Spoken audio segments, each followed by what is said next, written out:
యెహోవా దయాళుడు, ఆయనకు కృతజ్ఞత స్తుతులు చెల్లించాలి. హల్లెలూయా. మరి నిజంగా ఈ రోజున చాలామంది చాలా రకాలుగా ఆలోచన చేసుకుంటూ ఉంటాం. ఎందుకంటే చివరి ఆదివారము ఈ నెల, ఈ సంవత్సరానికి ఖచ్చితంగా మనము దేవుని మందిరంలో దేవునితో గడపాలి, దేవుని యొక్క ఆశీర్వాదాన్ని పొందుకోవాలి అని చాలా ఆలోచన చేస్తాం. కానీ మన ఆలోచనలు 100% నెరవేర్చబడవు. మనం అనుకుంటాం నన్ను హృదయంలో ఆలోచనలు అనేకములుగా పుట్టును, కానీ యెహోవా యొక్క తీర్మానమే స్థిరమవుతుందంట.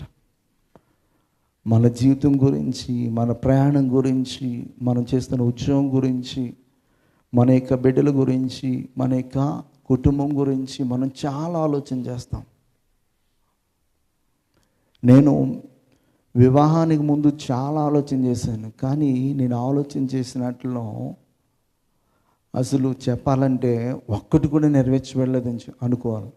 అంటే దేవుని యొక్క ఉద్దేశాలు, దేవుని యొక్క ఆలోచనలు మన ఎడల ఎలాగున్నాయో అవి మనం అనుభవించిన తర్వాత కానీ మనకి తెలియదు అన్నమాట. నేను ఎప్పుడు కూడా అసలు దేవుని సన్నిధిలో దేవుని పరిచర్య ఆలోచన నాకు అసలు లేనే లేదు. అసలు ఎప్పటికీ అసలు 2011 ముందు నాకు ఎప్పుడు కూడా అలాంటి ఆలోచన లేదు. నేను ఎప్పుడు కూడా మంచి ఉన్నతమైన విద్యను అభ్యసించి ఉన్నతమైన ఉద్యోగంలో స్థిరపడాలి అని ఎప్పుడు ఆలోచనతో ఉన్నాను, కానీ ఈ దేవుని యొక్క పరిచర్య గురించి కానీ మరి ఇలాగా దేవుని సన్నిధిలో వాడబడాలనే ఆలోచన ఎప్పుడు రాలే. కానీ దేవుని యొక్క చిత్తము, దేవుని యొక్క ఆలోచన మన ఎడల వేరేగా ఉన్నప్పుడు మనము అనుకున్నవి ఏవి కూడా నెరవేర్చబడవు. కానీ మనం వెళుతున్నటువంటి మార్గం కంటే దేవుడు మనం నడిపిస్తున్న మార్గము దుఃఖముగా ఆయాసకరముగా ఉన్నప్పటికీ కూడా ఒకనొక దినానికి అది చాలా చాలా మేలుకరంగా మార్చబడుతుంది. ఈ రోజున మనకి ఆయాసకరంగా ఉండొచ్చు, ఈ రోజున మనకి దుఃఖకరంగా ఉండొచ్చు, ఈ రోజున మనకి చాలా ఇబ్బందికరంగా ఉండొచ్చు. కానీ ఒక రోజుకి అది ఎలా మారుతుందంటే చాలా చాలా సంతోషకరంగా, మేలుకరంగా, అనేకులకు ఆశీర్వాదకరంగా మార్చబడతాయి. ఎంతోమంది దైవజనులు నేను చూశాను, నేను ఎంతోమంది సాక్ష్యాలు విన్నా. వాళ్ళ సాక్ష్యాల్లో వారు మొదట ప్రయాణం చేసినటువంటి ప్రయాణం అంతా కూడా చాలా చాలా దుఃఖకరమే, చాలా ఆయాసకరమే. వాళ్ళ జీవితంలో వారు అనుకున్నవి అంత తొందరగా నెరవేర్చబడవు. కానీ వారు అడుగున్న దానికంటే, వారు ఊహించు వాటి కంటే కూడా దేవుడు చాలా చాలా అత్యధికముగా ఆశీర్వదించి వాడిని వాడుకున్నట్టుగా నేను ఎంతోమంది సాక్ష్యాలను విన్నా. ఇక్కడ దేవాతి దేవుడు చెప్తున్నాడు అన్నమాట. ఏమనంటే యెహోవా దయాళుడు, ఆయనకు ఏం చెల్లించాలంట? కృతజ్ఞతాస్తుతులు చెల్లించాలి. ఇక్కడ మనం గుర్తుపెట్టుకోవాల్సిన విషయం ఏంటంటే దేవుడు దయ. ఆయన దయ కొరకు మనము ఎప్పుడు ఎదురు చూడాలి, ఎప్పుడు ఎదురు చూడాలి. చిన్న చిన్న పక్షులు మొదలుకొని మరి పెద్ద పెద్ద జంతువుల వరకు కూడా దేవుని దయ కొరకు ప్రతిరోజు ఉదయం అంట ఆయన వైపు చూస్తాయంట. ఈయన ఎప్పుడు గుప్పులిప్పుతాడా? ఆయన గుప్పులిప్పగానే మన యొక్క ఆకలి తీర్చుకుందామని చెప్పేసి దేవుని కొరకు ఎదురు చూస్తాయంట అవి. అంటే దేవుడు దయ తెలిస్తే అవి వాటి యొక్క ఆహారాన్ని సమకూర్చుకోగలుగుతున్నాయి. మరి చిన్న చిన్న పక్షులే దేవుని దయ కొరకు అంతిదిగా ఎదురు చూస్తూ ఉంటే, మరి అన్నీ తెలిసినటువంటి మనము, దేవుని పోలికలు ఉన్నటువంటి మనము, మరి ఎన్ని కష్టాలున్నా, నష్టాలున్నా, వ్యాధులున్నా, బాధలున్నా కూడా దేవా నువ్వు దయ తలిస్తేనే నా బ్రతుకు మారుతుంది అని చెప్పేసి మనం ఎదురు చూడాలి. ఒక కానాను స్త్రీ ప్రభువైన యేసుక్రీస్తు వారిని ఎప్పటి వరకు వెంబడించిందంటే దేవుడు ఆమెపై దయ చూపించేంత వరకు కూడా వెంబడించింది. ఆయన వెళ్తూ ఉంటే ఆయన వెంబడిస్తూ అడుగుతూ ఉంది, ప్రభువా నా కుమార్తె, నా కుమారుని స్వస్థపరచవా అంటే ఆయన ఏమన్నాడు? పిల్లలు తినే రొట్టెను కుక్కలకి వేస్తారా? పిల్లలు తినే రొట్టెను కుక్కలు వేస్తారంటే ఆమె చాలా చక్కగా మరి ప్రభువైన యేసుక్రీస్తు వారికి ఓపికగా రిప్లై ఇచ్చింది. ఏమనంటే, ప్రభువా, మరి భోజన బల్ల మీద కూర్చుని పిల్లలు అన్నం తింటున్నప్పుడు, రొట్టెలు తింటున్నప్పుడు వాళ్ళ చేతిలో నుంచి ముక్కలు విరిగి కింద పడిపోతాయి కదా, ఆ కింద పడిపోయిన ముక్కలు మరలా వాళ్ళు తీసుకుని తినరు కదా ప్రభువా, కింద పడిపోయిన ముక్కలు ఒక్కొక్క పిల్లలేగా తినేది అని చెప్పేదాన్ని. అంటే దేవుని సన్నిధిలో అంత ఇదిగా తగ్గించుకుంది. కుక్క పిల్ల లాంటి వాడిని నేనండి, కుక్క పిల్ల లాంటి. ఆ పడిపోయిన ఆ ముక్కలో చాలు నాకు అని చెప్పాను. అప్పుడు దేవుడు అన్నాడు, నీ విశ్వాసం గొప్పదని. హల్లెలూయా. అంటే దేవుడు మనల్ని కొన్ని విషయాలు పరీక్షిస్తూ ఉంటాడు, చాలా పరీక్షిస్తూ ఉంటాడు. అయితే ఆ పరీక్షల్లో మనము ఏమవ్వాలన్నమాట, జయాన్ని పొందుకోవాలి. హల్లెలూయా, హల్లెలూయా. కనుక ఇక్కడ దేవుడు మనలను కరుణిస్తాడన్నమాట. దేవుడు మనల్ని కరుణించాలంటే మనం చేయాల్సినటువంటి మరి కొన్ని కార్యాలైతే ఉన్నాయి. దేవుడు ఎవరిని కరుణిస్తాడో అనేది నిర్గమకాండంలో చెప్తాడు. నిర్గమకాండము 20వ అధ్యాయము 6వ వచనం. నన్ను ప్రేమించి నా ఆజ్ఞలు గైకొని వారిని 1000 తరముల వరకు కరుణించువాడని అని అంటాడు. హల్లెలూయా. దేవుడు ఇజ్రాయిల్ ప్రజలకు ఇచ్చినటువంటి ఆజ్ఞలలో భాగంగా చెప్తున్నాడు. ఇక్కడ ఏమంటున్నాడంటే, నన్ను ప్రేమించి నా ఆజ్ఞలు గైకొని వారి విషయంలో ఇన్ని తరాల వరకు ఆయన దయ చూపిస్తాడంట, 1000 తరాల వరకు అంట. హల్లెలూయా. ఇక్కడ 136 దావీదు కీర్తనలో చెప్తున్న మాట ఏంటంటే, యెహోవా దయాళుడు, ఆయనకి ఏం చెల్లించాలన్నమాట, కృతజ్ఞతాస్తుతులు చెల్లించాలి. దేవుడు మనపై దయ చూపించాలంటే మనము దేవుని పట్ల, దేవుని ఆజ్ఞల పట్ల, దేవుడు మనకిచ్చిన వాక్యం పట్ల శ్రద్ధ కలిగిన వారమే ఆ వాక్యాన్ని అర్థం చేసుకొని ఆ వాక్కును మనం ప్రేమించాలి. దేవుని యొక్క ఆజ్ఞలను ప్రేమించాలి. దేవుని యొక్క ఆజ్ఞలను ప్రేమించడం అంటే ఆ ఆజ్ఞల ప్రకారం మనం జీవించాలన్నమాట. 1 యోహానులో మనకు తెలుసు, మనం చాలాసార్లు చదువుకుంటాం 5వ అధ్యాయంలో. దేవుని ప్రేమించుట అంటే ఆయన ఆజ్ఞల ప్రకారం మనము నడుచుకున్నట. హల్లెలూయా, హల్లెలూయా. ఇక్కడ దేవుడు ఎవరిపైన దయ చూపిస్తాడంటే దేవుని ఆజ్ఞల ప్రకారము ఎవరైతే జీవిస్తున్నారో. హల్లెలూయా. ఐగుప్తు దేశాన్ని నుంచి 20 లక్షల మంది పైబడి బయలుదేరారు విశ్వాసంతో.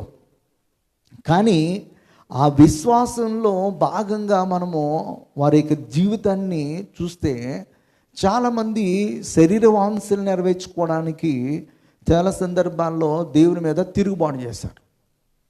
దేవుని మీద తిరుగుబాటు చేసి దేవుని యొక్క వాగ్దానమును పరిపూర్ణముగా విశ్వసించకపోయినందున, వాగ్దాన ప్రకారము జీవించకపోవటం బట్టి చాలామంది ఏమైపోయారన్నమాట, అరణ్యంలో చనిపోయారు. కానీ పరిస్థితులను బట్టి కానీ మనుషులను బట్టి కానీ ఏమాత్రము కూడా విశ్వాసము మరి తగ్గిపోకుండా విశ్వాసమును కాపాడుకున్నటువంటి 2 వ్యక్తులను దేవుడు ఎక్కడ తీసుకెళ్ళాడన్నమాట, కానాను దేశాన్ని తీసుకుని వెళ్ళాడు. అంటే దేవుని యొక్క దయ ఎవరిపైకి వచ్చిందనమాట, దేవుని ఆజ్ఞలను, దేవుడు చేసిన వాగ్దానమును, దేవుడు చేసిన కార్యములను మర్చిపోకుండా గుర్తుపెట్టుకొని దేవుడు మనల్ని ఖచ్చితంగా వాగ్దాన దేశానికి తీసుకుని వెళ్తాడు. ఎట్టి పరిస్థితుల్లోనూ మనలను ఈ మార్గ మధ్యలో విడిచిపెట్టడు అని చెప్పేసి ఎందరైతే విశ్వసించి ఆ వాగ్దానమును బట్టి నడుచుకున్నారో వారందరిపైకి దేవుని యొక్క దయ అనేది వచ్చింది. హల్లెలూయా. మన పరిస్థితులను బట్టి కృంగిపోకుండా, పరిస్థితులను బట్టి వెనక అడుగు వేయకోకుండా, మనం ఎప్పుడైతే దేవుడు మనకు అప్పగించిన పనిని మనం చేయడానికి ముందుకు వెళ్తామో అప్పుడు దేవుడు మనపై ఏం చూపిస్తాడన్నమాట, దయ చూపిస్తాడు. హల్లెలూయా. ద్వితీయోపదేశ కాండంలో చెప్తాడు, డియూటెరోనమీ చాప్టర్ 5 verses 28-29 చదువుదాం ఒకసారి. మీరు నాతో మాట్లాడినప్పుడు యెహోవా మీ మాటలు వినెను. అప్పుడు యెహోవా నాతో ఇలాగ సెలవిచ్చెను, ఈ జనులు నీతో చెప్పిన మాటలు నేను విని ఉన్నాను. వారు చెప్పినదంతయు మంచిదే. వారికిని వారి సంతానమునకును నిత్యము క్షేమము కలుగునట్లు నా యందు భయభక్తులు కలిగి నా ఆజ్ఞ అన్నిటిని అనుసరించు మనసు వారికి ఉండిన మేలంట. ఇక్కడ ఎప్పుడు ఈ ప్రజలకు మేలు కలుగుతుందంట? ఆయన సెలవిచ్చిన మాటను, ఆయన ఏదైతే ఆజ్ఞాపించాడో ఆ ఆజ్ఞాపించినటువంటి మాటలను, ఆ యొక్క ఆజ్ఞలను వీరు తప్పిపోకుండా వాటిని ఎప్పుడైతే అనుసరిస్తారో అప్పుడు దేవుడు ఏం చేస్తారనమాట, వారి జీవితాలలో మేలులతో నింపుతాడనమాట. హల్లెలూయా. దేవుని యొక్క ఆజ్ఞలను మనం గైకొంటే మనం ఎప్పటికీ కూడా మేలులు పొందుకుంటూనే ఉంటాం. హల్లెలూయా. వారికిని వారి సంతానమునకు నిత్యము క్షేమము కలిగినట్లు వారు నా యందు భయభక్తులు కలిగి నా ఆజ్ఞలన్నిటినీ అనుసరించు మనస్సు అంట. వారికి ఉంటే ఎంత మేలని చెప్పేసి ఈ మాట ఎవరు చెప్తున్నారో? దేవుడైన యెహోవా చెప్తున్నాడు. మనము దేవుని యొక్క ఆజ్ఞలను అనుసరించే మనసు ఉండాలి. అప్పుడు దేవుడు మన జీవితంలో మేలుల చేత నింపుతాడు. దేవుని యొక్క దయ అనేది మనపైకి వస్తుంది అనమాట. 103:17-18 ఆయన నిబంధనను గైకొనొచ్చు, ఆయన కట్టడను అనుసరించి నడుచుకుని వారి మీద, యెహోవా యందు భయభక్తులు గల వారి మీద ఆయన కృప యుగ యుగములు నిలుచును, ఆయన నీతి వారికి పిల్ల తరములన నిలుచునని చెప్తున్నాడు. హల్లెలూయా. ఎవరిపైకి వస్తుంది అనమాట? దేవుని దయ, కృపన్న దయన్న ఇవన్నీ కూడా ఒకటే మాట, ఒకటే అర్థం. హల్లెలూయా. యుగ యుగముల వరకు ఎవరిపైకి వస్తుందంటే ఆయన నిబంధనను గైకొనాలి, ఆయన కట్టడలను అనుసరించాలి. హల్లెలూయా. హల్లెలూయా. కనుక ఇక మరి 2024 చివరి ఆదివారంలో ఉన్నటువంటి మనము ఈ సంవత్సరంలో ఎక్కడెక్కడ దేవుని యొక్క వాక్యాన్ని మనము ధిక్కరించి ఆయన కట్టడలను అనుసరించుకోకుండా మన ఇష్టానికి మనం వెళ్ళిపోయి ఎక్కడ కష్టాలను తెచ్చుకున్నామో, నష్టాలను తెచ్చుకున్నామో వాటన్నిటిని నెమరు వేసుకుని మనము ప్రభు సన్నిధిలో మరి ఇక నేను అలా జీవించుకోకుండా ఉండే హృదయాన్ని నాకు దయచే ప్రభు అని చెప్పేసి మనము అడిగే వారంగా ఉండాలి. హల్లెలూయా. ఎందుకంటే ప్రభు యేసుక్రీస్తు వారు కూడా తన పరిచర్యలో చివరిగా తన శిష్యులతో కూడా ఈ మాటనే చెప్తాడు, నేను మీకు ఏది ఆజ్ఞాపించుతునో అంటాడు. 8వ మత్తయి సువార్త 8వ అధ్యాయము 20వ వచనంలో చెప్తాడు, నేను మీకు ఏ సంగతులను ఆజ్ఞాపించుతునో వాటన్నిటినీ గైకొనవలనని వారికి బోధించుడి. ఇదిగో నేను యుగ సమాప్తి వరకు సదాకాలం మీతో కూడా ఉన్నానని వారితో చెప్పాను. హల్లెలూయా. ఆదిలో దేవాతి దేవుడు ఇశ్రాయేలు ప్రజలను పిలిచినప్పుడు కానీ, అంతకుముందు అబ్రహాముని పిలిచినప్పుడు కానీ, అంతకుముందు నోవాహును పిలిచినప్పుడు కానీ, అంతకుముందు మరి మొట్టమొదటి మానవుడైనటువంటి ఆదాము కానీ, వీరందరితో కూడా దేవుడు చెప్పినటువంటి మాట ఒకటే, నా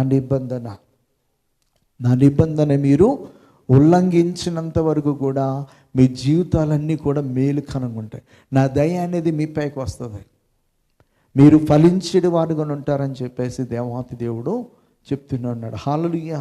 ఇక్కడ మనము గమనించాల్సింది ఏంటంటే మనము దేవునికి ఎలా కృతజ్ఞతాస్తుతులు చెల్లించడం అంటే దేవుని నిబంధనను గైకుంటూ దేవుని ఆజ్ఞలను అనుసరిస్తూ, ఇదే మనం దేవుడికి ఇవ్వాల్సినటువంటి కృతజ్ఞత. దేవుడు మన జీవితంలో చేసినటువంటి కార్యాలను బట్టి దేవునికి కృతజ్ఞతాస్తుతులు చెల్లించడం కాదు. దేవుడికి నిజంగా మనము ఇచ్చే గిఫ్ట్ ఏదైనా ఉందంటే దేవుడు ఆజ్ఞాపించినట్లుగా ఆయన నిబంధనలు, ఆయన కట్టడలను అనుసరిస్తూ మనం జీవించినప్పుడు అదే ఆయనకి మనం ఇచ్చే కృతజ్ఞత అనమాట. హల్లెలూయా, హల్లెలూయా. ఇక్కడ మనము మరి అలాంటి జీవితాన్ని కలిగి ఉన్నటువంటి వారముగా మనం ఉందాం. హల్లెలూయా. 2 సమూయేలు గ్రంథంలో 9వ అధ్యాయము 6 నుంచి 10 వరకు చదివితే, దావీదు సౌలు కుమారుడైనటువంటి యోనాతానుకు పుట్టిన మెఫీబోషెతు దావీదు వద్దకు వచ్చి సాగిలపడి నమస్కారం చేయగా, దావీదు మెఫీబోషెతు అని అతన్ని పిలిచినప్పుడు అతడు, చిత్తము నీ దాసుని నేనున్నానెను. అందుకు దావీదు, నీవు భయపడవద్దు, నీ తండ్రి అయిన యోనాతాను నిమిత్తము నిజముగా నేను నీకు ఉపకారం చూపి నీ పితృడైన సౌలు భూమి అంతే నీకు మరలా ఇప్పింతును. మరి నీవు సదాకాలం నా బల్ల ఎద్దని భోజనం చేయని సెలవీగా, అతడు నమస్కరించి, చచ్చిన కుక్క వంటి వాడనే నాయడల నీవు దయ చూపుటకు నీ దాసుడగు నేను ఎంతటి వాడను అనెను. అప్పుడు రాజు సౌలు సేవకుడైన సీబాను పిలువనంపించి, సౌలునకును అతని కుటుంబమునకు కలిగిన సొత్తంతటిని నీ యజమాని కుమారునికి. హల్లెలూయా. ఇక్కడ సౌలు కుమారుడు ఎవరన్నమాట? యోనాతాను. యోనాతాను కుమారుడు ఎవరన్నమాట? మెఫీబోషెతు. ఈ మెఫీబోషెతు కుంటివాడు అనమాట, కుంటివాడు. అయితే సౌలుకు పుట్టినటువంటి వారందరినీ కూడా మరి చనిపోయారు. ఒకే ఒక్కడు మిగిలాడనమాట. ఎవరన్నమాట? ఈ మెఫీబోషెతు. యోనాతాను దావీదుకి చేసినటువంటి ఉపకారాన్ని బట్టి, యోనాతాను చనిపోయినా కానీ యోనాతాను యొక్క కుమారుడికి ఏం చేస్తున్నాడు అనమాట? దావీదు ప్రత్యుపకారం చేస్తున్నాడు అనమాట. ఒక మనిషి యొద్ద నుంచి ఏదైనా సహకారాన్ని మనం పొందుకున్నప్పుడు, సహాయాన్ని పొందుకున్నప్పుడు మన జీవితంలో దాన్ని మర్చిపోకూడదు. ఒకవేళ వాళ్ళు లేకపోయినా తర్వాత జనరేషన్లో వారికి సహాయం చేసేవారంగా ఉండాలి. దావీదు పరిస్థితి బాగాలేదప్పుడు, దావీదు తరం పడుతున్నాడు, దావీదుని చంపాలని చూస్తున్నాడు. కానీ దావీదుని ప్రేమిస్తున్నాడు ఎవరన్నమాట? ఇక్కడ యోనాతాను ప్రేమిస్తున్నాడు. ఎంత ఇదిగా ప్రేమించాడంటే తన ప్రాణము కంటే ఎక్కువగా ప్రేమించాడు. తన ప్రాణం కంటే ఎక్కువగా ప్రేమించినటువంటి దావీదుని మరి చంపాలని చూస్తున్నారు. ఎవరన్నమాట? యోనాతాను యొక్క తండ్రి అయినటువంటి సౌలు. అలాంటి పరిస్థితుల్లో వారి ప్రేమ భగ్నమైపోయింది. యోనాతాను చనిపోయాడు.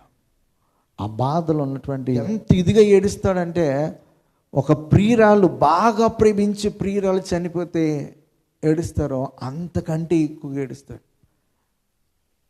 అంటే తన ప్రాణము కంటే ఎక్కువగా ప్రేమించాడు యోనాతాను. అంత బాగా ప్రేమించినట్టు యోనాతాను యొక్క కుమారుడైనటువంటి మరి మెఫీబోషెతు అవిటివాడైనా కూడా సౌలుకున్న యావత్ ఆస్తి కూడా ఎవరికి ఇప్పించాడన్నమాట? మెఫీబోషెతుకి ఇప్పించాడు. కృతజ్ఞత కలిగి, ఇది కృతజ్ఞత అన్నమాట.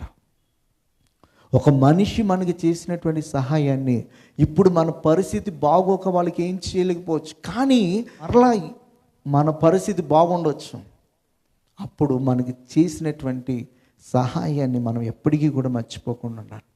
ఎప్పటికీ కూడా మర్చిపోకుండా ఉన్నప్పుడే మన యొక్క జనరేషను ఎప్పుడు కూడా ఆశీర్వదింపబడినటువంటి జనరేషన్గా ఉంటుంది. హల్లెలూయా. మనం ఎప్పుడైతే మర్చిపోతామో మరలా సీను ఏమైపోతుంది అనమాట? రివర్స్ అయిపోతుంది. ఈరోజు అన్నీ ఉండొచ్చు, కానీ తర్వాత ఏమైపోతుంది అనమాట? ఏమీ లేని పరిస్థితికి వెళ్ళిపోతుంది. ఆ పరిస్థితి రాకోకుండా ఉండాలంటే మనము కృతజ్ఞత కలిగి ఉండాలి. దేవుని ఎడలో కృతజ్ఞత కలిగి ఉండాలి. మనుషులు మనకు చేసినటువంటి సహాయాన్ని బట్టి కృతజ్ఞత కలిగి ఉండాలి. మనుషుల పట్ల కృతజ్ఞత ఎలాగంటే, నిన్ను ఆపదలు ఆదుకున్నప్పుడు నువ్వు మరలా వారిని ఏం చేయాలన్నమాట? ఆదుకోవాలి. పరిస్థితి వచ్చినప్పుడు దేవునికి ఎలాగో కృతజ్ఞత చెల్లించాలంటే, దేవుడు మనకు ఆజ్ఞాపించిన వాటిని, దేవుడు మనలను మరి ఆ నిబంధనలో ఉండమని చెప్తున్నాడు. ఆ నిబంధనలో ఉంటూ ఆయన ఆజ్ఞాపించిన వాటిని చేస్తూ ఉన్నప్పుడు మనము కృతజ్ఞత కలిగి జీవించిన వారుగా ఉంటాం. రెండోదిగా ఏంటంటే కృతజ్ఞత ప్రార్థన జీవితము. రెండోది ఏంటన్నమాట, ప్రార్థన జీవితము. ఈ ప్రార్థన జీవితము మనకి ఇష్టం వచ్చినప్పుడు ఇష్టానుసారంగా చేసుకుంటూ వెళ్తాం. దానివల్లనే మనము మన జీవితంలో చాలా సమస్యలు కొని తెచ్చుకుంటాం. ఆరోగ్యం బాగుండాలంటే మన ఇష్టానుసారంగా తింటే బాగుంటుందా? పొద్దున్న తినాల్సిన బ్రేక్ఫాస్ట్ 11కి తిని, మధ్యాహ్నం తినాల్సిన లంచ్ 3కి తిని, సాయంకాలం 7-8 లోపు తినాల్సిన డిన్నరు 12కి తిని, ఇష్టానుసారంగా ఇష్టం వచ్చినది తింటా ఉంటే ఒక రోజుకి మన శరీరం అంతా ఏమవుతుంది అన్నమాట, మన కంట్రోల్ తప్పిపోతుంది.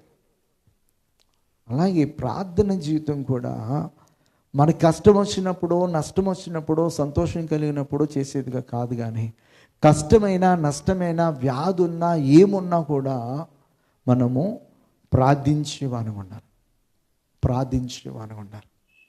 దేవునికి వాక్యం ఏం చెప్తుందంటే, ప్రార్థన ఏందంట మనము నిలకడగా ఉండాలంట. ఎలా ఉండాలి? నిలకడగా ఉండాలి. నిలకడ లేనటువంటి ప్రార్థన జీవితాన్ని కలిగి ఉంటారు చాలామంది.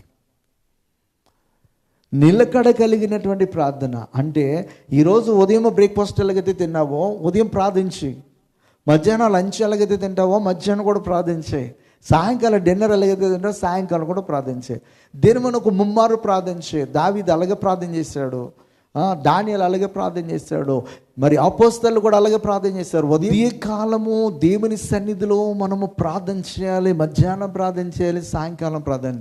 ముమ్మారు ప్రార్థన జీవితాన్ని మనము నిలకడగా కొనసాగిస్తున్నప్పుడు మన జీవితాలు కూడా నిలకడైన ఆశీర్వాదంతో ఉంటాయి. హల్లెలూయా. కొలస్సీలకు రాస్తూ చెప్తాడు 4:2 ప్రార్థన యందు నిలకడగా ఉండి కృతజ్ఞత గలవారై దాని యందు మెలకువగా ఉండుడి. హల్లెలూయా. ప్రార్థన యందు ఎలా ఉండాలంట? నిలకడగా ఉండాలంట. ఉండి ఏం చేయాలన్నాడు అక్కడ? కృతజ్ఞత గలవారై దాని యందు, దేని యందు? ప్రార్థన యందు మెలకువ ఉండండి. హల్లెలూయా, హల్లెలూయా. ఇక్కడ మనము దేవుని యొక్క సన్నిధిలో మనం ప్రార్థన చేసే వారముగా, అది ఎలాగంటే ఒక నిలకడగా, నిలకడ లేని జీవితాలుగా కాదనమాట. ప్రతిరోజు కూడా దేవుని సన్నిధిలో మనం ప్రార్థన చేసిన తర్వాతే రోజును ఆరంభించే విధంగా ఉండాలన్నమాట. హల్లెలూయా. మనం ప్రార్థన చేసిన తర్వాతే ఆ రోజున పడుకునే వారం ఉండాలి. ప్రతి మధ్యాహ్నం కూడా ప్రార్థన చేస్తే, అప్పుడు ప్రార్థన చేసేటప్పుడు ఉదయము నీ కుటుంబం కోసం, నీ బంధువుల కోసం, స్నేహితుల కోసం చేస్తాం. మధ్యాహ్నం ప్రార్థన చేసేటప్పుడు ఉదయం వాళ్ళ కోసం ప్రార్థన చేసేసే కదా. ఎప్పుడు ఎవరు అవసరతలో ఉన్నారో, ఎవరు ఇబ్బందుల్లో ఉన్నారో వారి కోసం ప్రార్థన చేద్దాం. మనం వెళ్తున్న సంఘం కోసం ప్రార్థన చేద్దాం. మన చుట్టూ ఉన్నటువంటి అన్ని జనులకు ప్రార్థన చేద్దాం. మన యొక్క దేశం కోసం ప్రార్థన చేద్దాం అని ఒక ఆలోచన కూడా మనకు వస్తుంది. ఉదయం సాయంకాలం చేసేటప్పుడు ఏం చేస్తామంటే, మోస్ట్ ఆఫ్ ద టైం ఎక్కువగా మన కుటుంబానికే ప్రయారిటీ ఇస్తాం. అదే మధ్యాహ్నం మాటలు ఇంకా ఎక్స్ట్రా టైం తీసుకున్నాం అనుకో, ఎక్స్ట్రా టైంలో ఏం చేస్తాము?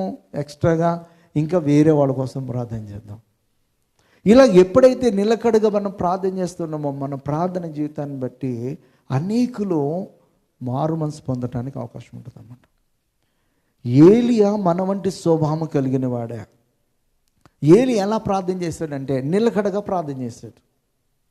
నిలకడగా అంటే ఆసక్తితో చెప్పాలంటే, ఆసక్తితో తను ప్రార్థన చేసినప్పుడు 3.5 సంవత్సరాలు వర్షం పడుకోకుండా ఆగిపోయిందంటే, ఏలియా ఒక నిలకడ, ఒక పద్ధతిగా ప్రతిరోజు ప్రార్థన చేస్తున్నాడు. 3.5 సంవత్సరాల వరకు ఒక్కరోజు ప్రార్థన చేసి విడిచిపెట్టలేదు. అక్కడ ప్రతిరోజు కూడా ఎప్పటి వరకు అంటే, ఈ ఇశ్రాయేలీయులకు దేవుని విలువ తెలియాలి.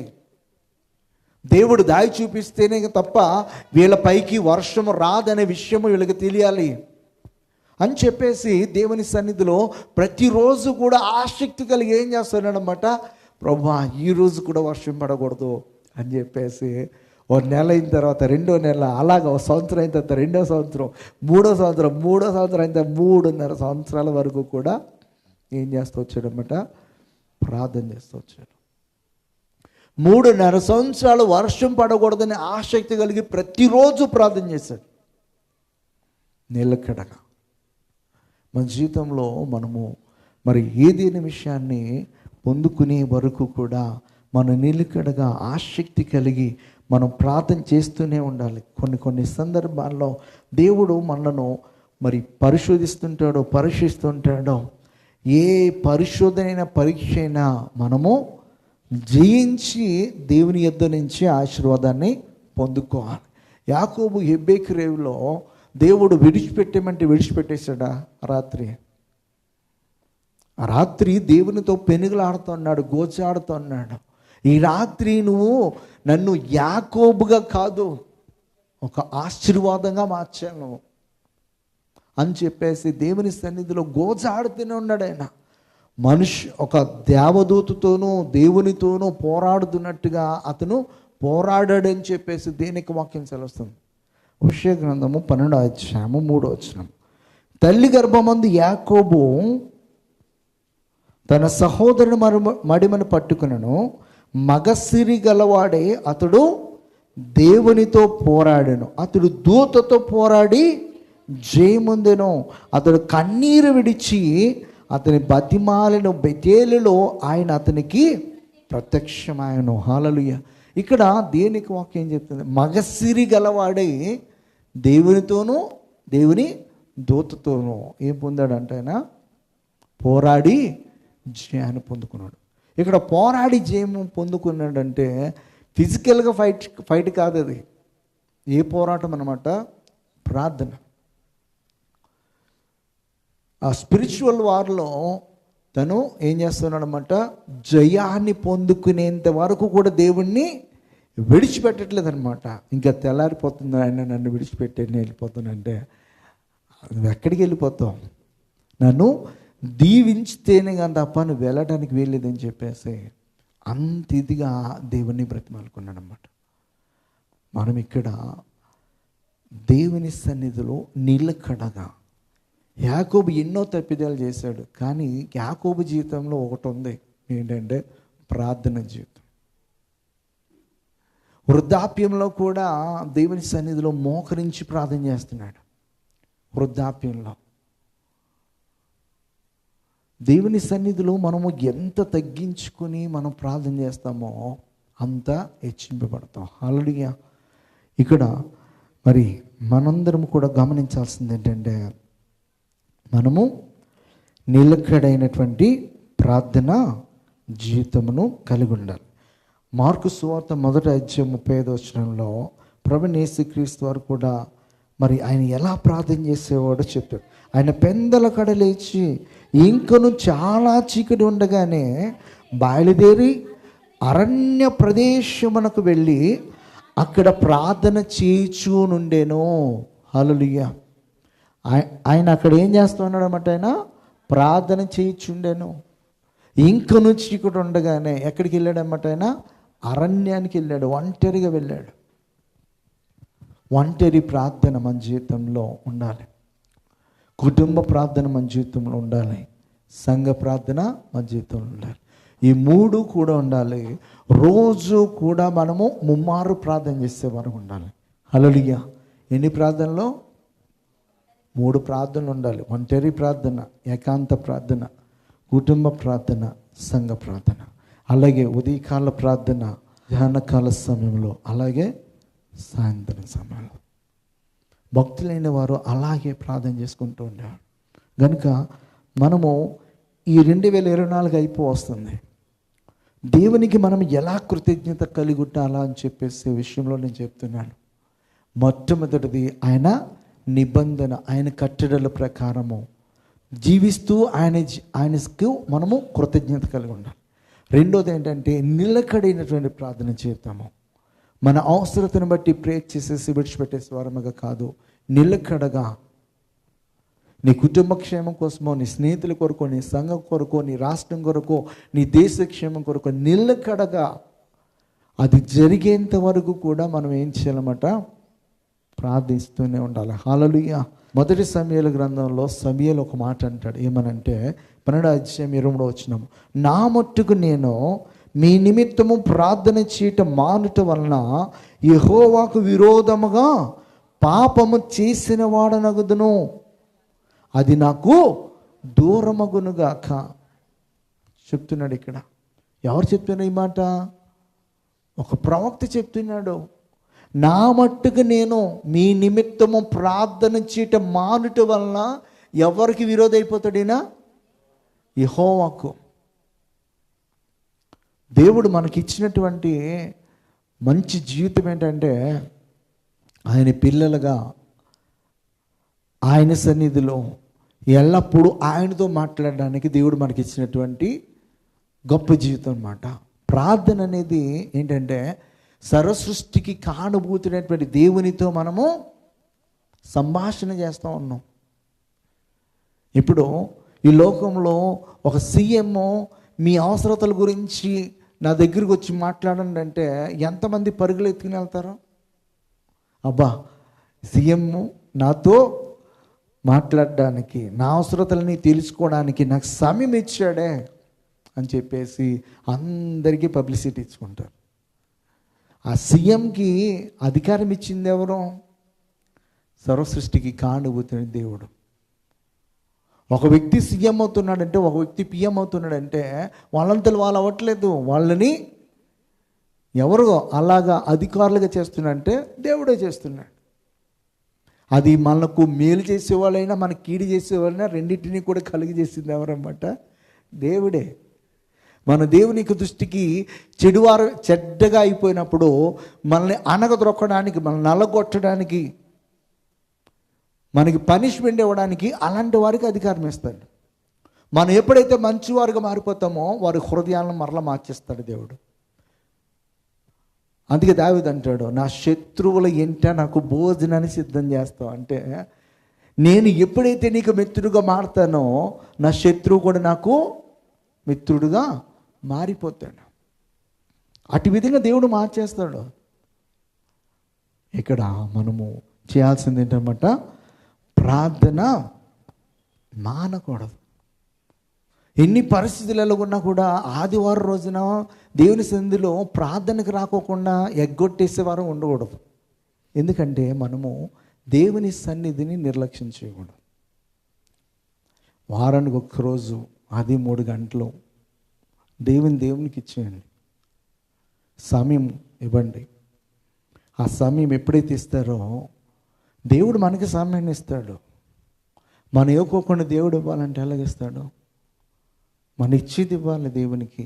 వారానికి ఒక్కరోజు, అది కూడా 24 గంటల్లో 3 గంటలు, జస్ట్ ఆ 3 గంటలు ఆయనకి ఇచ్చేసి హృదయపూర్వకంగా దేవుని సన్నిధిలో మనం గడిపేసి వెళుతున్నప్పుడు ఆ 3 గంటల్లో దేవుడు మనతో మాట్లాడతాడు. చాలా విషయాలు మాట్లాడేస్తాడు. మనం సిద్ధపడి వచ్చినప్పుడు మన హృదయం నిండా నింపేసుకుని వెళ్ళిపోతాం. మనం సిద్ధపడి రాకపోతే కనుక నింపుకోలేం. సిద్ధపడి రావాలి. హల్లెలూయా. ఇక్కడ ప్రార్థన చేయకపోతే నేను దేవునికి విరోధనైపోతానో అది నాకు దూరమగునుగా అంటున్నాడు. హల్లెలూయా, హల్లెలూయా. అందుకే మరి కీర్తనకారుడు చోట అన్నమాట, ఆయనకి యాజకులుగా ఉండేవాళ్ళు మోషే అహరోన్లు ఉంటే ప్రార్థించే గుంపులు ఎవరున్నారని చెప్తాడనమాట? సమూయేలు ఉన్నాడని చెప్తున్నాడు. హల్లెలూయా, హల్లెలూయా. అంటే ప్రార్థించేవాడు సమూయేలు, యాజకుడు అహరోను మోషేలు అయితే అని చెప్పేసి సమూయేలు గురించి అంత సాక్ష్యం ఇస్తాను అనమాట. నీ కుటుంబంలో నువ్వు మరి స్తుతి ధూపం వేసేవాడుగా, ప్రార్థించేవాడుగా, దేవుణ్ణి బ్రతిమాలుకునేవాడుగా, నీ కుటుంబానికి నీవే ఒక కంచెగా ఉండాలి. అలాంటి ప్రార్థన జీవితాన్ని మనం కలిగి ఉన్నప్పుడు మనల్ని బట్టి ఆ కుటుంబాలపైకి కీడు రాకోకుండా కాపాడుతాడు. కుటుంబంలో ఒక్కడు సరైనడు అంటే మిగతా వాళ్ళందరూ కూడా దేవుడు కాపాడుతాడు. చాలామంది అనుకుంటారు నేను సేఫ్గా, నేను ఎన్ని చేసినా కూడా బాగానే ఉన్నాను అనుకుంటాడు. కానీ ఆ ఇంటిలో వాడి కోసం కన్నీరు కాచే వాళ్ళు ఉన్నారన్న సంగతి వాడు గ్రహించడు. అలా చాలామంది కన్నీరు కారుస్తున్నబట్టే ఆ కుటుంబాల్లో ఏమవుతున్నాయన్నమాట? దేవుని కాపుదల్లో ఉంటున్నాయి. నిలకడైన ప్రార్థన జీవితాన్ని వాళ్ళు కలిగి ఉన్నారు కనుక వాళ్ళ కుటుంబంలో దేవునికి విరోధముగా ఉన్నటువంటి వారిపైకి దేవునికి కోపం వస్తున్నా కూడా వారి ప్రార్థన ఏం చేస్తుందన్నమాట, ఆపుతుంది. మోషే యొక్క ప్రార్థన ఇజ్రాయేలుపైకి దేవుని యొక్క కోపం రాకుండా ఆపింది. ఇక్కడ సమూయేలు ప్రార్థన ఇజ్రాయేలుపైకి దేవుని కోపం రాకుండా ఆపుతుంది. ఈ రోజున ప్రభువైన యేసుక్రీస్తు వారి యొక్క ప్రార్థన మనందరిపైకి తండ్రి అయిన దేవుని యొక్క కోపము రాకుండా ఆపుతుంది. ఇవన్నీ కూడా మనం మరి గమనించుకుంటూ నిలకడైనటువంటి ప్రార్థన జీవితాన్ని మనము కలిగి ఉందాం. హల్లెలూయా. 2 తిమోతి 1 అధ్యాయము 3-4 వచనాలు చదివేసి మనం ముగించేద్దాం.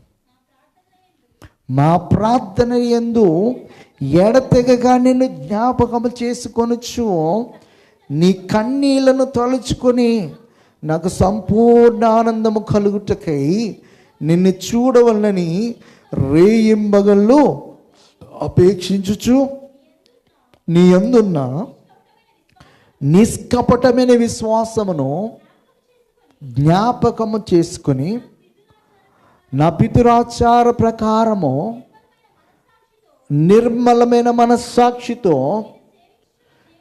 నేను సేవించుచున్న దేవుని ఎడల కృతజ్ఞుడనే ఉన్నానని చెప్తున్నాడు. హల్లెలూయా. నా ప్రార్థనల యందు ఎడతెగక నేను జ్ఞాపకం చేసుకుంటున్నాను తిమోతి అంటున్నాడు అపోస్తలుడైనటువంటి పౌలు. ఒక ఆత్మీయమైన బిడ్డ కొరకు ఆత్మీయ తండ్రి ప్రతిరోజు జ్ఞాపకం చేసుకుంటాడనే విషయము మనం జ్ఞాపకం చేసుకోవాలి. సంఘంలో ఉన్నటువంటి బిడ్డలు బాగున్నారంటే ఆ సంఘ కాపరి వారి కొరకు ప్రతిరోజు కూడా కన్నీరు కాలుస్తాడు, ప్రతిరోజు కూడా ప్రార్థన చేస్తాడు. వాళ్ళ గురించి వాళ్ళు మర్చిపోవచ్చేమో, కానీ వాళ్ళ గురించి వాళ్ళ తండ్రి ఏం చేస్తారన్నమాట, ఆత్మీయ తండ్రి జ్ఞాపకం చేసుకుంటాడు. ఇక్కడ తిమోతి గురించి ప్రతిరోజు కూడా ఏం చేస్తున్నాడు అన్నమాట, పౌలు కన్నీరు కానుస్తున్నాడు. తను చేసినటువంటి కార్యాలు కానీ, తను నడుస్తున్న విధానం కానీ తను సంతోషింపజేస్తుందన్నమాట. దానిని బట్టి తను ఆనందిస్తున్నాడు ఆత్మలో. మనము ప్రతిరోజు కూడా మరి సంఘం కొరకు, సంఘ సేవకుడి కొరకు, మన కుటుంబాల కొరకు, చుట్టుపక్కల ఉన్న వారి కొరకు, మనం ఉంటున్న ప్రాంతం కొరకు, రాష్ట్రం కొరకు, దేశం కొరకు ప్రతిరోజు కూడా మనము ప్రార్థించే వారికి ఉండాలి. ఈ రోజున ఆసక్తి కలిగి ఇప్పుడున్నటువంటి క్రైస్తవులందరూ కూడా అలా ప్రార్థన చేస్తే చాలా గొప్ప కార్యాలు జరుగుతాయి. మన ప్రార్థన లోపం వల్లనే ఈ రోజున చాలా విషయాల్లో మనము వెనకబడిపోయి ఉంటున్నాం. నిలకడగా ఎలా ప్రార్థించాలి? నిలకడగా. 3 సార్లు తింటాం కాబట్టి 3 సార్లు ప్రార్థన చేద్దాం. 3 రకాల ప్రార్థన చేద్దాం. ఏ రకాలు? ఏకాంత ప్రార్థన, కుటుంబ ప్రార్థన, సంఘ ప్రార్థన. హల్లెలూయా. ఇలా చేస్తూ మనం దేవునికి ఏం చెల్లిస్తున్నాం అన్నమాట? కృతజ్ఞతాస్తుతులు చెల్లిస్తున్నాం. హల్లెలూయా. మన పాపములను ఒప్పుకొని ఆయన యొద్దకు తిరిగి వచ్చుట ద్వారా అంట దేవునికి కృతజ్ఞత చెల్లించే వారు ఉంటా అంట మనం. 3వది ఏంటి? మనము తిరిగి వచ్చుట ద్వారా అన్నమాట. దేవుడు ఆశిస్తుంది ఏంటంటే మనం పాపంలోనే నశించిపోవాలని చెప్పేసి దేవుడు ఆశించట్లే. అంతటా అందరూ కూడా ఏం పొందాలని ఆలోచన చేస్తున్నాడు? ఆయన మారు మనసు పొందాలని ఆలోచన చేస్తున్నాడు. అది పాత నిబంధన కాలంలో చెప్తున్నాడు, క్రొత్త నిబంధన కాలంలో కూడా చెప్తున్నాడు. అందుకే ప్రభువైన యేసుక్రీస్తు వారు మనకు అందరికీ బాగా అర్థమయ్యేలాగా ఏం చెప్పాడన్నమాట? ఒక పెరాబుల్ చెప్పాడు ఆయన, ఒక ఉపమానాన్ని చెప్పాడు ఆయన. ఆ ఉపమానం ఏంటనమాట? తప్పిపోయిన కుమారుడు. ఈ తప్పిపోయిన కుమారుడు గురించి ఆ ఉపమాన భావం ఏంటంటే, వాడు దూరదేశం వెళ్ళిపోయాడు. వాడు ఆస్తి తీసుకుని దూరదేశం వెళ్ళిపోయి ఈ స్నేహితులతోటి అందరితోటి ఏం చేశాడనమాట? చక్కగా సంతోషించి ఆస్తినంతా కూడా ఏం చేశాడనమాట? వ్యయపరచేశాడు. అయిపోయింది. ఆస్తి అంతా అయిపోయిన తర్వాత స్నేహితులు కూడా ఏమైపోయారన్నమాట? వెళ్ళిపోయారు. స్నేహితులు వెళ్ళిపోయారు, ఆస్తి వెళ్ళిపోయింది. వీడికి తినడానికి లేదు, ఎంటర్టైన్మెంట్ లేదు, వీడిని ఆదరించే వాళ్ళు లేరు, వీడికి జేజేలు కొట్టేవాళ్ళు లేరు, ఎవరు లేరు. ఇప్పుడు వీడు తినడానికి వీడికి కష్టమైపోతుంది. దౌర్భాగ్యమైనటువంటి జీవితము చుట్టూ కూడా అలుముకున్నప్పుడు ఏదో పని చేయాలి అని చెప్పేసి వీడు చాలా చోట్ల పని కోసం వెతికాడు, పని దొరకలేదు. చివరికి పందులు కాసేవాడి దగ్గరికి వెళ్ళాడు. బాబు, నీ పందులు నేను కాస్తాను, ఈ పందులకి మరి ఆ కుడితి కానీ గింజి కానీ పోస్తూ వాటికి ఆహారం పెడుతూ వాడిని నేను చూసుకుంటానంటే, సరే ఉండన్నాడు. ఈయన కాస్తా ఉన్నాడు కానీ ఆడు ఇంకా జీతం ఇవ్వలే. జీతం ఇవ్వకపోతే ఏమవుతుంది? కడుపు కాలుతో నాకులేస్తూ ఉంది. వాడు ఇచ్చేదో చచ్చేదో మనకు తెలియదు, కానీ అందాక నా కడుపు నింపుకోవడానికి ఈ గింజైనా తాగుదాం, ఈ కుడితేనే తాగుదామని చెప్పేసి అక్కడ మూతి పెట్టాడు. ఆ పందులు కూడా ఏం చేసినాయి అనమాట, మాకు కుడి తాగుతా వింటారు నువ్వు అని చెప్పేసి గిండేసి. అప్పుడు కానీ మనోడికి బుద్ధి రాలే. ఆ బుద్ధి వచ్చిన తర్వాత నేనేంటి పందులు కాయడం ఏంటి, నేనేంటి పందులు తాగి ఆ గెంజి కుడితిని తాగడం ఏంటి, అసలు నా స్టేటస్ ఏంటి, నేను ఎవరికి కుమారుడిని, నా తండ్రి యొద్ద ఎవరు పని చేస్తున్నారు, నా తండ్రి యొద్ద నా స్టేటస్ ఏంటి అని చెప్పేసి అప్పుడు ఆలోచన చేశాడు. చేసి నేను నా తండ్రి యొద్దకు వెళ్ళి, తండ్రి నన్ను క్షమించి నీ కూలి వాళ్ళలో నీ పని వాళ్ళలో ఒక్కడుగా నన్ను చేసుకో అని చెప్పేసి అంటే, నా తండ్రి తన పొలంలో పనివాడుగా చూస్తే చాలు, నాకు 3 పూట్ల భోజనం దొరికిద్ది, షెల్టర్ దొరికిద్ది, నన్ను అన్ని విధాలు కూడా చూసుకునేవాడు చుట్టుపక్కల చాలామంది ఉంటారని చెప్పేసి తనకి బుద్ధి వచ్చి తండ్రి ఎత్తుకు వస్తూ ఉన్నాడు. తండ్రి ఎత్తుకు వస్తూ ఉంటే మరి పలుకుబడినటువంటి వ్యక్తి అయినా, ఆ సమాజంలో పలుకుబడినటువంటి వ్యక్తికి తన బంధువులు కానీ స్నేహితులు కానీ వస్తూ ఉంటే ఏం చేస్తారో తెలుసా, వాళ్ళు అంత దూరంలో ఉండగానే మీ కూడా వస్తున్నాడు అని చెప్పేసి ఎవరు చెప్తారు? వాళ్ళ ఇంటికి వెళ్ళిపోద్ది ఇన్ఫర్మేషను. అలాగా ఇంటికి వెళ్ళింది. ఇంటికి వెళ్తే వాడు దొంగ నా ఆస్తి అంతా తీసుకుని వెళ్ళిపోయాడు, నాశనం చేసేసి పాడైపోయి ఇప్పుడు వస్తున్నాడా సిగ్గు లేకుండా అని చెప్పేసి తండ్రి అనుకున్నాడా? అనుకోలే. పోన్లో ఇప్పటికే బుద్ధి వచ్చింది నా కుమారుడికి అని చెప్పేసి ఆ కుమారుడు కోసం ఏం చేస్తున్నాడు అనమాట, పరుగునే వెళ్తా అన్నాడు. ఆ కుమారుడు ఎలాగున్నాడో చూడలే. ఆ కుమారుడు ఎలాంటి వస్త్రాలు వేసుకున్నాడో, ఎన్ని రోజులు అయిందో స్నానం చేసి అని చెప్పి ఏం చూడలే. తన భౌతికమైనటువంటి బాహ్యమైనటువంటి తన యొక్క రూపాన్ని చూడట్లే. వాడు తిరిగి వస్తున్నాడు, వాడి మనస్సు మారింది, అంతే చాలని చెప్పేసి ఆ కుమారుడి ఎద్దకు వెళ్ళి ఆ కుమారుని కౌగిలించుకుని నడుస్తున్నాడు. ఇది మన తండ్రి అయినటువంటి దేవునికి సంకల్పం, దేవునికి చిత్తం. అది ఎవరు కూడా పాడైపోవాలని చెప్పేసి, ఎవరు కూడా నాశనం అయిపోవాలని చెప్పేసి తండ్రిని దేవుడు ఆలోచన చేయట్లేదు. అంతటందరూ కూడా మార్పు చెంది తిరిగి వస్తే ఆయనకి ఎంతో సంతోషం అనమాట. ఆయనకి మనం ఎంతగానో కృతజ్ఞత చెల్లించినట్టు అనమాట. హల్లెలూయా. అంతటా అందరూ కూడా మార్పు చెందాలి. మన తప్పిదాన్ని మనం ఒప్పుకొని దేవుని సన్నిధానంకి వచ్చినప్పుడు దేవునికి అదే కృతజ్ఞత మనం చెల్లించినట్టు. హల్లెలూయా. 2 దినవృత్తాంతాల గ్రంథం 7:4 నా పేరు పెట్టబడిన నా జనులు తమ్ము తాము తగ్గించుకొని ప్రార్థన చేసి నన్ను వెదకి తమ చెడు మార్గములను విడిచినడలా ఆకాశము నుండి నేను వారి ప్రార్థనను విని వారి పాపమును క్షమించి వారి దేశమును ఏం చేస్తానన్నాడో స్వస్థపరుచుదును అంటున్నాడు. హల్లెలూయా. నా పేరు పెట్టబడిన జనులు తమ్ము తాము తగ్గించుకుని ప్రార్థన చేసి నన్ను వెదకాలంటున్నాడు అన్నమాట. వాడి చెడు మార్గములను విడిచిపెట్టాలన్నాడు. హల్లెలూయా. యాకోబు రాసిన పత్రిక 4:9-10 చెప్తాడు, వ్యాకులపడుడి, దుఃఖపడుడి, ఏడువుడి, మీ నవ్వు దుఃఖమునకును మీ ఆనందమును చింతకును మార్చుకునుడి, ప్రభు దృష్టికి మిమ్మల్ని మీరు తగ్గించుకునుడి, అప్పుడు ఆయన మిమ్మల్ని ఏం చేస్తారంట, రచిస్తారంట. హల్లెలూయా.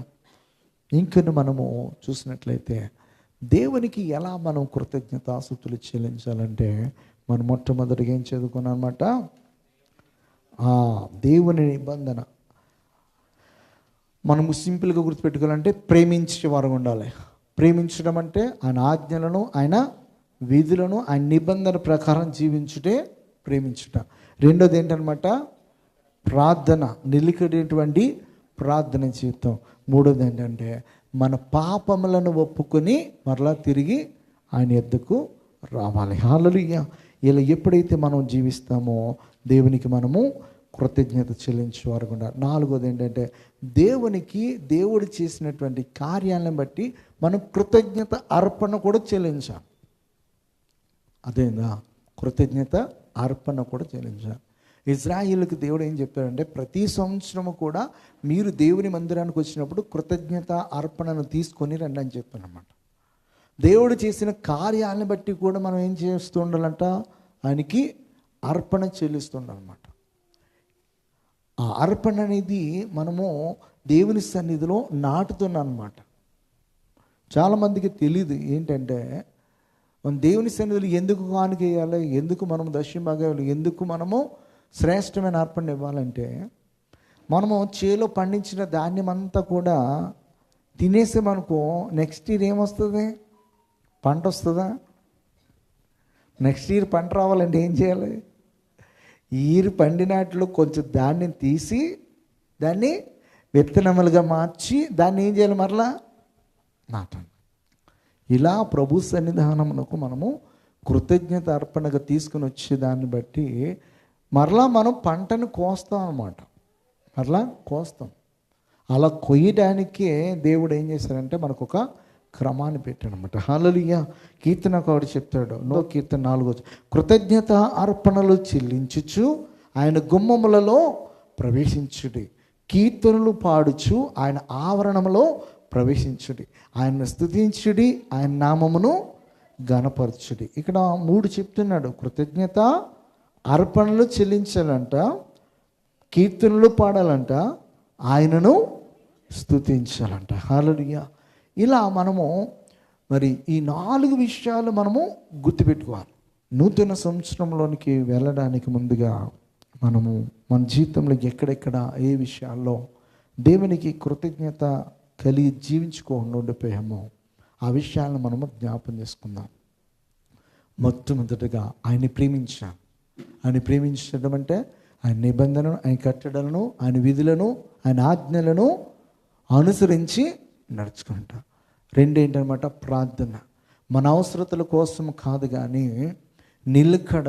నిలకడగా దేవుని సంకల్పం ప్రకారము ప్రతి ఉదయము, ప్రతి మధ్యాహ్నం, ప్రతి సాయంకాలము ఏకాంత ప్రార్థన, కుటుంబ ప్రార్థన, సంఘ ప్రార్థన కలిగి జీవిద్దాం. మూడోది ఏంటనమాట? మన పాప స్థితిని ఎప్పటికప్పుడే ఒప్పుకుంటూ ఎప్పటికప్పుడే క్లీన్ చేసుకుంటూ ఉండాలి. ప్రతిరోజు మనము రెన్యూ చేయబడాలన్నమాట. ప్రతిరోజు మన పాప స్థితిని ఒప్పుకొని దేవుని సన్నిధిలో కడగబడాలన్నమాట. నాలుగోది ఏంటంటే దేవుడు మన జీవితంలో చేసినటువంటి కార్యాలను బట్టి దేవునికి ఏం చేయాలన్నమాట? అర్పణ కూడా చెల్లించాలి. ఇలా ఎప్పుడైతే మనము ఒక క్రమమైన పద్ధతిలో మన జీవితాన్ని నడిపించుకుంటూ వెళ్తామో మన తరతరముల వరకు కూడా ఈ ఆశీర్వాదము అధికమవుతుంది కానీ తప్ప అది ఎక్కడ కూడా తక్కువ కాదనమాట. దేవుడు అటువంటి కృప మనకు అనుగ్రహించును గాక. ఆమేన్.